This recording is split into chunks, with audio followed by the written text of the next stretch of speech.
Τι πλάνο είναι αυτό ρε που βγαίνω από τα backstage? Η U2 είμαι. Εκεί που γέμιζα το πολύ κάνα κινηματογράφο, τώρα μιλάω σε στάδια και ο κόσμος με αποθεώνει. Αλέξη! Και τι μου κόστισε? Μερικές προεκλογικές υποσχέσεις. Τόσο απλό. Θα σας δώσω ένα πιάτο φαΐ. Καλό αποθέωση μιλάμε μεγάλη. Κι άλλο. Θα σας δώσω και λίγο ηλεκτρικό ρεύμα. Ωρε μάγκα μου, κοίτα παροξισμό.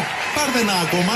Θα δώσω αύξηση μισθών και ακόμα και δώρο Χριστουγέννων. Πω της πουτάνας γίνεται ρε. Πρώτη φορά αριστερό. Τι εύκολη φάση είναι η πολιτική ρε εσύ. Τρελαίνομαι μιλάμε. Ευχαριστώ που πιστεύετε ό,τι σας λέω. Ούτε εγώ δεν τα πιστεύω. Με κάνετε ευτυχισμένο να ξέρετε.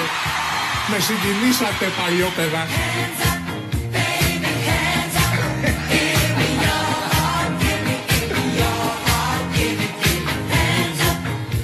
Άλλαξε το πίσω από τις λέξεις κρύβεται ο Αλέξης και έχει γίνει μόνο στις λέξεις θα μείνει ο Αλέξης. Επειδή μας κατηγορούν για λαϊκιστές πάμε να κάνουμε κάτι πιο βαθύ. Έτσι, τέχνη. Κοίτα. Να εδώ μυρίζει Δημασχάλη. Και εδώ ψάχνει δικατούριμα. Έτσι, μπερδεμένα πλάνα. Τραμ, λεωφορεία, κόσμος. Πάνω κάτω. Τώρα κοντινό σε στόρια.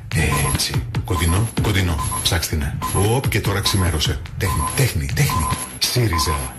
Γιατί η πολιτική είναι τέχνη. Αφηρημένη. Όπως και η ελπίδα που έρχεται. Τους σκίσαμε. Αφηρημένη τέχνη, αφηρημένη ελπίδα. Τέχνη. Κοντινό να αυτό. Κοντινό. Ξημερώ, ψάξτε.